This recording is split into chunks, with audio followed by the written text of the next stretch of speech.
Rishikonda palace వినియోగంపై cabinet sub committee భేటీ జరిగింది. Rishikonda palace ను ప్రజల సందర్శనకు అనుమతించడంతో పాటు ప్రభుత్వానికి ఆదాయ వనరుగా మార్చే దిశగా చర్చించామని మంత్రి కందుల దుర్గేష్ తెలియజేశారు.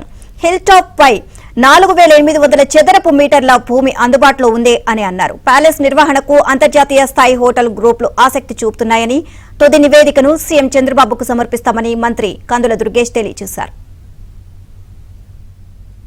ఈ అంశానికి సంబంధించి మరిన్ని అప్డేట్స్ మా కరెస్పాండెంట్ సత్యనాడి తెలుసుకుందాం. సత్య, మంత్రి కందుల దుర్గేష్ నేతృత్వంలో ఏపీ సచివాలయంలో నేడు రిషికొండ ప్యాలెస్ ఏదైతే ఉందో వైఎస్ జగన్మోహన్ రెడ్డి సుమారు భారీగా ఖర్చు పెట్టి నిర్మించినటువంటి రిషికొండ ప్యాలెస్ వినియోగంపై కూటమి ప్రభుత్వం ఏర్పాటు చేసిన కేబినెట్ సబ్ కమిటీ 5వ భేటీ నేడు జరిగింది. గత 4 భేటీల్లో కూడా తీసుకున్న నిర్ణయాలపైన ఈ రోజు భేటీలో సుదీర్ఘంగా చర్చించారు. సచివాలయంలో జరిగినటువంటి ఈ భేటీకి మంత్రులు కందుల దుర్గేష్ నేతృత్వంలో భేటీ జరగగా పయ్యావుల కేశవ్, డోలా బాల వీరాంజనేయ స్వామిలు వర్చువల్ గా వీడియో కాన్ఫరెన్స్ ద్వారా భేటీకి హాజరయ్యారు.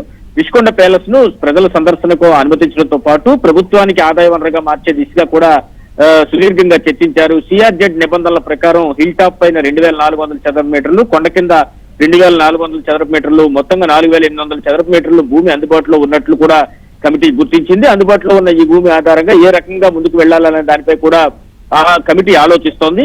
ప్రజలకు ఉపయోగపడేలా ప్రాపర్టీ యూటిలైజేషన్ చేసే దిశగా కూడా ఆలోచన చేస్తున్నట్టుగా మంత్రి దుర్గేష్ సమావేశం అనంతరం మీడియాకు వెల్లడించారు. ఈ భవనాల నిర్వహణకు ఇప్పటికే తాజ్, అట్మాస్ఫియర్ కోర్, లీలా, ఫెమా వంటి అంతర్జాతీయ హోటల్ గ్రూపులు కూడా ఆసక్తి చూపుతున్నాయి. ముందు వచ్చే సంస్థలకు కూడా అవకాశం కల్పించే అంశంపై కూడా కమిటీ, ముందుకు వచ్చే సంస్థలు ఏవైతే ఉంటాయో వాటికి కూడా అవకాశం కల్పించే అంశంపై కూడా ఈరోజు కమిటీలో విస్తృతంగా చర్చించారు. గత ప్రభుత్వ నిర్ణయాల వల్ల ప్రస్తుతం ఈ భవనాలు నిర్వహణ చాలా భారంగా మారింది ప్రభుత్వానికి. ముఖ్యంగా విద్యుత్ ఖర్చులే నెలకు 25 లక్షలు ఖర్చు అవుతున్న నేపథ్యంలో ఏదో రకంగా ప్రభుత్వానికి ఆదాయం తెచ్చే లాగా ఈ భవనాన్ని మార్చాలి. తెల్ల ఏనుగ్గా ఇంకా ఎన్ని రోజులు మోయడం కష్టం అని చెప్పేసి కమిటీ నిర్ద్వందంగా భావించింది. దీనికి సంబంధించి తుది నివేదికను కూడా చంద్రబాబు నాయుడుకు సమర్పించిన తర్వాత ముఖ్యమంత్రి చంద్రబాబు నాయుడుకు ఈ వచ్చే కేబినెట్ లో దీనిపైన చర్చించి ఒక తుది నిర్ణయం తీసుకుంటామని కూడా కమిటీ సభ్యులు, కమిటీ నిర్వహణ బాధ్యతలు చేపడుతున్న కందుల దుర్గేష్ మంత్రి కొద్దిసేపటి క్రితమే పేర్కొనడం జరిగింది.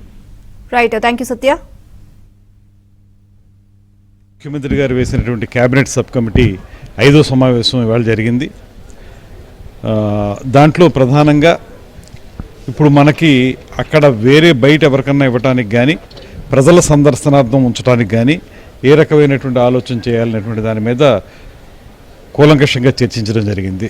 దాంట్లో మనకి అక్కడ అవైలబుల్గా సిఆర్జెడ్ రూల్స్ వీటిని దృష్టిలో పెట్టుకుంటే అక్కడ హిల్ టాప్ మీద ఒక 2400 స్క్వేర్ మీటర్సు, అదేవిధంగా కిందకు వచ్చేటప్పటికి ఇంకొక 2400 స్క్వేర్ మీటర్సు అవైలబుల్గా కనిపిస్తుంది. సిఆర్జెడ్